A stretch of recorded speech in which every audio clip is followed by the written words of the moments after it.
ఐటీలో ఎంట్రీ కావాలా? Trainee software engineer గా అజా కోడింగ్ ట్యూటర్ లో 2 వీక్స్ ట్రయల్ పీరియడ్ లో వెంటనే చేరండి. పేదరికం వెక్కిరించింది, దురదృష్టం వెంటాడింది. కానీ కలల ముందు లక్ష్యం కరగలేదు, ఆత్మవిశ్వాసం చెక్కు చెదరలేదు. శ్రమనే ఆయుధంగా చేసి విజయం సాధించాడు. కష్టాన్ని పంటి కింద భరిస్తూనే కూలి పనులు చేస్తూ కన్న కలలకు దగ్గరయ్యాడు. ఇటుకలు మోసి నీట్ ర్యాంక్ సాధించిన ఓ విద్యార్థి స్ఫూర్తిగాథ మీకోసం.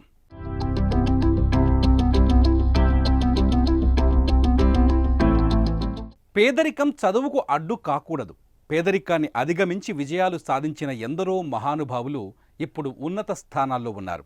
అలాంటి స్థానం కోసం కష్టపడుతున్న యువకుడి పేరు సర్ఫరాజ్.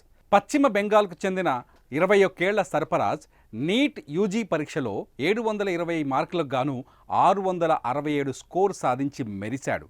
సర్ఫరాజ్ సాధించిన ఈ విజయం వెనుక ఎన్నో కష్టాలు, కన్నీళ్లు ఉన్నాయి.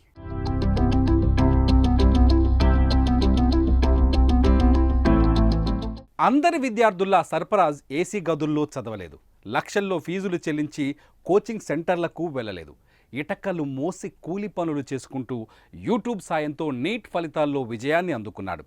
సర్ఫరాజ్ది నిరుపేద కుటుంబం. గవర్నమెంట్ ఇచ్చిన ఇల్లే అతని ఆస్తి, తల్లిదండ్రులే అతని బలం. చిన్నప్పటి నుంచి విద్యతోనే పేదరికాన్ని జయించాలనే కసి ఈరోజు విజయాన్ని సాధించేలా చేసింది.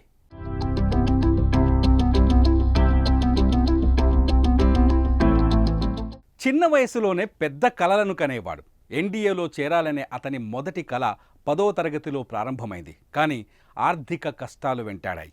కోచింగ్, పుస్తకాల కోసం డబ్బు లేదు. అయినా సర్ఫరాజ్ మాత్రం వెనకడుగు వేయలేదు. అందుబాటులో ఉన్న అవకాశాలను ఉపయోగించుకుంటూ ఎన్డీఏ లక్ష్యంగా ముందుకు వెళ్ళాడు.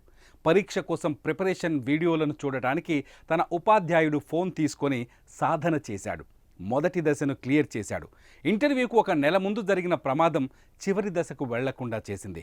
ఇలా విధి పగబట్టడంతో ఎన్డీఏ కల నెరవేరలేదు.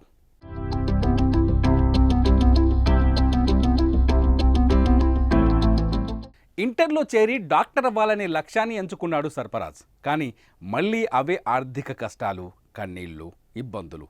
ఎన్ని సమస్యలు వచ్చినా పంతం వీడలేదు. నీట్ పరీక్షకు కూడా యూట్యూబ్ ద్వారానే ప్రిపేర్ అయ్యాడు. మొదటిసారి డెంటల్ కాలేజీలో సీట్ సంపాదించినప్పటికీ హాస్టల్ సౌకర్యాల కొరత మరియు ఆర్థిక సమస్యలతో చేరలేదు. అయినప్పటికీ అతడి సంకల్పం అలానే ఉంది. మళ్ళీ సాధన మొదలుపెట్టాడు. అయితే మరోవైపు కుటుంబానికి భారం కాకూడదనే ఉద్దేశంతో తండ్రితో పాటు కూలి పనికి వెళ్ళేవాడు. రోజుకు సుమారు 200 ఇటుకలను మోసేవాడు. ఒకవైపు కూలి పనులు చేసుకుంటూనే చదువును సాగించాడు. చివరికి నీట్లో 720కి 677 స్కోర్ సాధించి కోల్కతాలోని రతన్ సిర్కార్ మెడికల్ కాలేజీలో సీటు సంపాదించి సత్తా చాటాడు. తను డాక్టర్ కావాలనే లక్ష్యానికి ముందడుగు వేశాడు.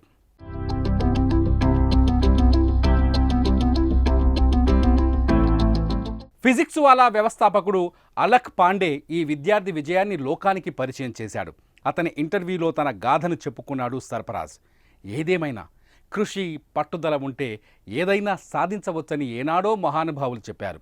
విధి రాతను మార్చుకొని తన రాతను తానే రాసుకొని అనుకున్నది సాధించి కన్న కలలను సాకారం చేసుకునేందుకు ఒక్కో మెట్టు ఎదుగుతున్న సర్ఫరాజ్కు congratulations and all the best.